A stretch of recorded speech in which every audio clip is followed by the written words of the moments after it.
Let's start with the challenges in marketing. Now, oftentimes you see that activities in that marketing mix, brand, product, marketing, communication, and sales, have limited effectiveness. And oftentimes users and non-customers are overloaded with information, either products, advertisements, newsletters. So nobody knows really where to focus. So focus is always a challenge for users and non-customers, and they don't know what is really of importance to them.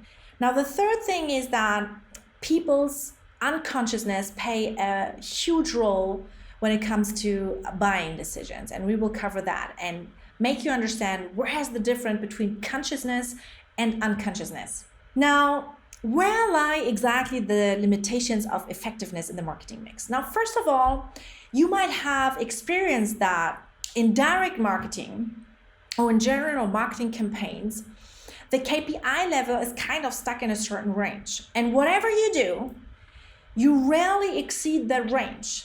The same thing with product sales.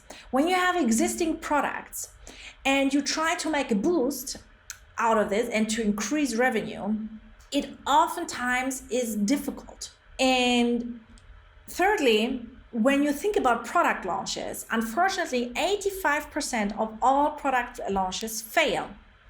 Now, when you see all these limitations, you might ask yourself, what is the reason for this? Now, the reasons are multidimensional. One reason is that companies have no segmentation at all, or a one-dimensional segmentation in place, which scratches the surface. Now, non-customers or users, it is oftentimes no differentiation in the communication or in the product within that jungle of products and advertisements. So they can't even see why they should pick you. Now, we are covering today psychology, people's psychology, and marketing often forgets to take this into account when they start to design their marketing communication. Because people have individual product and advertisement preferences. And it's not one communication for all, or 2 or 3 communications for a very superficial segmentation. This still doesn't work. And you might think of behavioral science. Now, people act irrationally. So they need guidance in a certain process until they find your product. These are most of the times the reasons why the initial marketing activities are not that successful as they could be. Now, let's cover the other side, the point of view of the non-customers or the users. Think about now users that don't know your brand, and you try to do brand marketing or to cover or to get new customers. Oftentimes, people are really overloaded with information. They go online and they try to find a product or a service, and they see different brands, different service providers who are offering the exact same thing. Now, why should they go to this brand and not to the other brand when they get the same product, right? Now, the same thing with advertisement. So especially on social media where you get bombed with different advertisements. Now, the question is, why should I spend now my time? And I don't have time oftentimes to spend now in your advertisement. Is this going to be something that is of interest to me? And thirdly, of course, newsletter overload.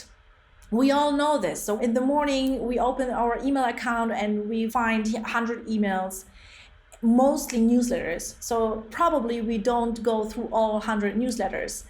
So the question in all 3 areas is then, what product and which information fits to my personal preference? Especially when I have time constraints, especially when I'm overloaded. This is one of the most important aspects from user or non-customer perspective. Now, additionally, it is important to know for marketeers that buying decisions are being triggered in 95% unconsciously. Now, you see that iceberg here. Now, everything that is above that sea level is the ratio. So cognitive, conscious processes like thinking, planning, facts and figures. Now, we assume that people really decide in all of the cases and all the time consciously, which is not the case because our brain capacity is extremely limited. So that's why when we are, for example, in a learning course like this, for example, the sections are divided because you are not able to listen 2 hours on a full capacity. So the rational part is the smallest part of a decision process.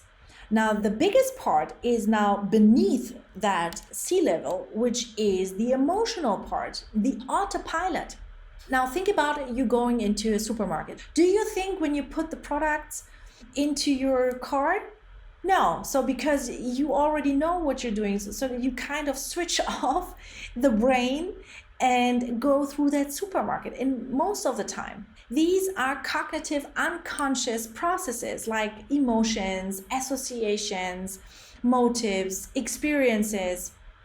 Especially brand managers are targeted in that area. So in neuromarketing, I found out that brand messages or brand emotions are the same thing as religions in the brain of people. This is very, very strong. And people perceive everything that they see around them through their sensoric elements, like when they see, hear, touch, feel, taste. This is how we perceive everything that is going on around us.